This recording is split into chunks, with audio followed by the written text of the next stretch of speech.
तो वह शिष्य के लिए वही गुरु होते हैं जिससे वह दीक्षा लेता है। मगर हम गृहस्थ के जीवन में गुरु का क्या महत्व होता है और हम किसे गुरु समझें? शास्त्रों में तो स्पष्ट कहा दीक्षा दाय का गुरु, और दीक्षा का अर्थ मुनि दीक्षा ही दीक्षा मानी गई। अन्य दीक्षाएं दीक्षा के कोटि में नहीं आती, व्रत की कोटि में आती। प्रतिमा लेना, क्षुल्लक बनना, एलक बनना, आरिका बनना, ये सब दीक्षा के अंतर्गत नहीं आते। पूज्यवर कुंदकुंज स्वामी ने स्पष्ट कहा किम होदि प्रवज्या, ये प्रवज्या कैसे हो सकती है? प्रवचन सार की चार चूड़िका में है ना। दीक्षा का रूप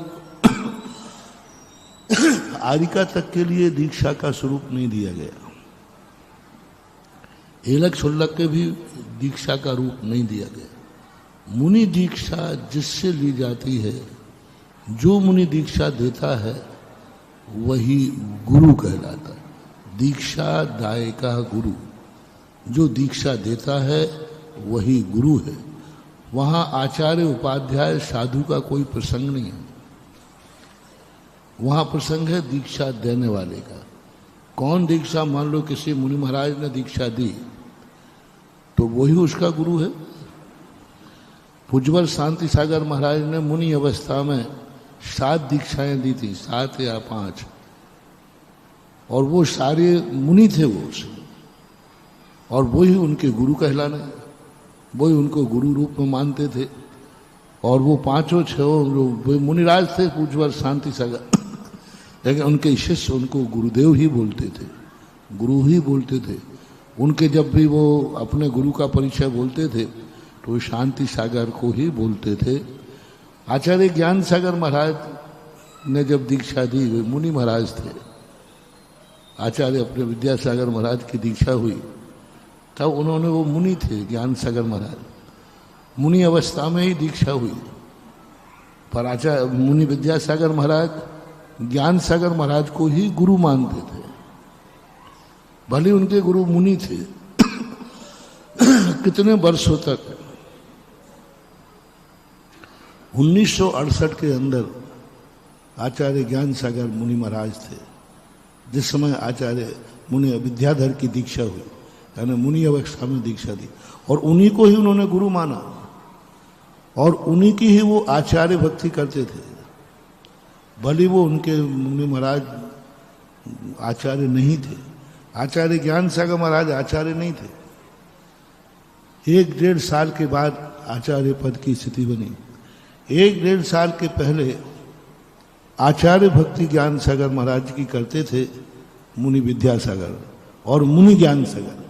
तो विद्यासागर मुनि हैं, उनके गुरु मुनि हैं, फिर भी जिसको दीक्षा दी है वह उनको गुरु मान करके उनकी आचार्य भक्ति करते थे। ये 2 उल्लेख पूज्यवर शांति सागर महाराज, पूज्यवर ज्ञान सागर महाराज के जीवन का मिलता है। इन दोनों प्रसंगों से ये सिद्ध है, और प्रवचन सार की चार चूड़िका से सिद्ध है, जो दीक्षा देता है, दीक्षा लेने वाले के वही गुरु हैं, वही आचार्य हैं, वही उनके लिए सर्वश्रेष्ठ माने जाते हैं। ये है आगम की वचन। और हमारे शांति सागर महाराज, जिनकी वंश परंपरा में हम लोग आते हैं, और आचार्य ज्ञान सागर महाराज जो है, कितनी दीक्षाएं देने के बाद वो आचार्य बने थे। शांति सागर महाराज का तो मैंने कह दिया, 5 और 7 दीक्षाएं देने के बाद फिर संघ ने ही उनको, पंचकल्याणक था यरनाल में, वहां पर एक दीक्षा हो रही थी। सबने कहा अपने गुरु महाराज तो यहाँ हैं लेकिन आचार्य नहीं है। तो पूरे संघ ने उस समय पूज्यवर मुनिवर शांति सागर महाराज को आचार्य पद घोषित कर दिया, क्योंकि हमारे गुरु ही आचार्य है। वैसे ज्ञान सागर महाराज का हुआ, जब मुनि विद्यासागर महाराज थे, एलक सन्मत सागर थे, एलक क्षुल्लक सुख सागर महाराज थे, एक और क्षुल्लक थे, मुनि विनय सागर जी थे। इनको दीक्षा दी आचार्य ज्ञान सागर महाराज ने मुनि अवस्था में। और जब मुनि अवस्था की दीक्षा देते हुए कई वर्ष उनके निकले, उसके बाद फिर संघ ने कहा जब हमें दीक्षा देने वाले गुरु ज्ञान सागर महाराज हैं तो हम इन्हीं को आचार्य मानते हैं। और आचार्य उस समय मुनि अवस्था तक भी अपने आचार्य मुनि विद्यासागर महाराज ज्ञान सागर के आचार्य मानकर आचार्य भक्ति करते रहे। और जब जय बोलते थे मुनि विद्यासागर महाराज तो बोलते थे गुरुवर मुनि ज्ञान सागर महाराज की जय। मुनि के साथ क्या लगाते थे? पहले गुरु शब्द का प्रयोग करते थे। और 1-1.25 साल तक विद्यासागर महाराज ने अपने गुरु मुनि को गुरु शब्द से संबोधन किया और आचार्य भक्ति की। 1-1.25 साल के बाद उनको संघ ने ही, दीक्षा देने वाले शिष्यों ने ही, समाज ने नहीं, दीक्षा जिन शिष्यों ने दी थी उन्हीं शिष्यों ने अपने गुरु को आचार्य पद पर प्रतिष्ठित किया। ये व्यवस्था हमारे ज्ञान सागर महाराज के समय की है।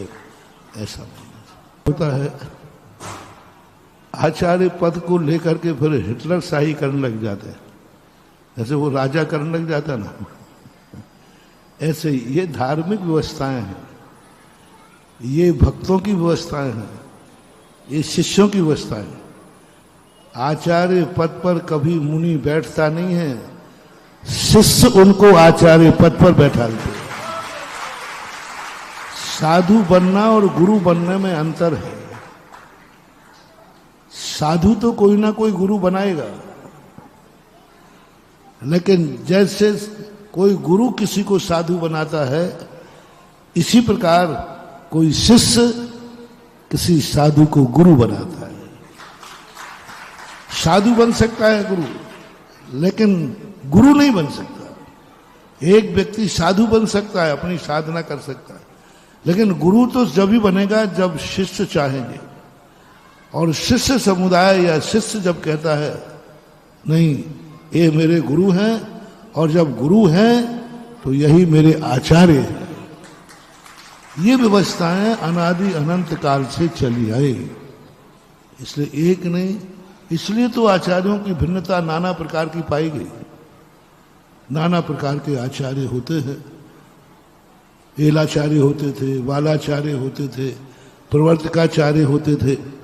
बहुत सारे आचार्यों का वर्णन शास्त्र में मिला है। अब कहीं कहीं स्थिति बन जाती है एक अधिकार की, वो एक कहना चाहिए कि राजतंत्र है।